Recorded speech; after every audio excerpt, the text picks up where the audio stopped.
Pour la partie ancienne du quartier, où il y a des maisons à colombage qui datent du Moyen-Âge. C'est au bord de la rivière, c'est très sympa. Vous pourrez peut-être entendre les canards. Il y a des ragondins qui sont magnifiques. Donc, un qui est albinos cette année, j'avais jamais vu ça. Et puis parfois on a des cygnes, parfois on a des oiseaux migrateurs.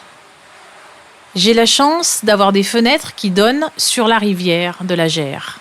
Quand j'ouvre ma fenêtre de ce côté-là, je suis hors la ville. Il y a des canards en bas de chez moi, des gens qui se promènent, il y a des loutres quelquefois dans l'eau. Il y a toute une bande de chats aussi, c'est animé. Je vois passer les saisons dans les gros platanes qui viennent pratiquement dans ma fenêtre. C'est un luxe énorme. On n'est quand même pas nombreux à Vienne à avoir une rivière sous son balcon. Quand la rivière est en crue, là, c'est vrai que ça inonde tout ça. Et une année, elle est arrivée jusqu'à la hauteur de la passerelle, la rivière. C'était un peu effrayant. Ce qui est marrant, c'est que dans ces immeubles, tous les rez-de-chaussée, là, comme c'est des zones inondables, donc c'est vide, c'est des vides sanitaires, mais il y a, en fait, il y a des, ça se rejoint, tous les locaux se rejoignent quasiment. Donc moi, j'habite dans celui-là, là, d'immeuble en haut, là. Il y a un foyer là-bas pour les personnes sans abri. Ce qu'on vient de passer là-bas, ça c'est des bases même romaines en fait. À la maison du Chevalier, on a trouvé des pierres de l'époque antique, des bâtiments plus récents. On les appelle cuvières. C'est vraiment pas le même type d'appartement qu'on a de l'autre côté. Il n'y a que cette partie là-bas, ces immeubles qu'on voit là de ce côté qui ne sont pas en bail social. Ça, c'est des immeubles privés. Et on se rapproche un peu de l'accès au centre-ville, l'ancien centre-ville, on va dire.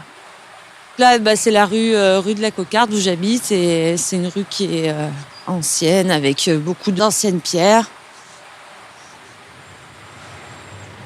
Et on est juste à côté de la route, de la grande route où ça circule beaucoup. Donc l'église Saint-Martin, alors ça fait 20 ans que j'habite là, je suis jamais rentrée dedans et il faudrait quand même que j'aille voir. Donc j'ai lu le descriptif là qui a marqué, donc Saint-Martin qui s'occupait des indigents en fait. Bon, c'est pas tout le temps ouvert, donc là je guette un peu de ma fenêtre où il y a un moment où je vais pouvoir aller voir dedans. La partie un peu récente, on va dire, qui a été faite par un architecte. Il y en a eu 2, il y en avait un autre architecte qui habitait d'ailleurs ici. Donc là, c'est la partie moderne, on va dire, qui a été rénovée il n'y a pas longtemps, les façades. Et c'est tout du logement social. Alors évidemment, là, comme on est derrière l'église, avant, il y avait un cimetière. Donc tout ça, en fait, a été construit sur l'ancien cimetière.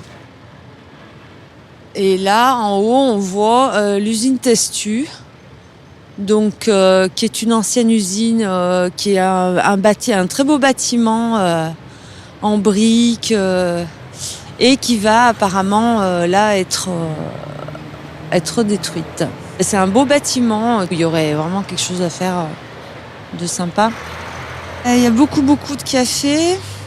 On remonte un peu vers le boulevard Maupas et là, on peut arriver jusqu'à l'hôpital, la colline là où il y a le château de la Bâtie.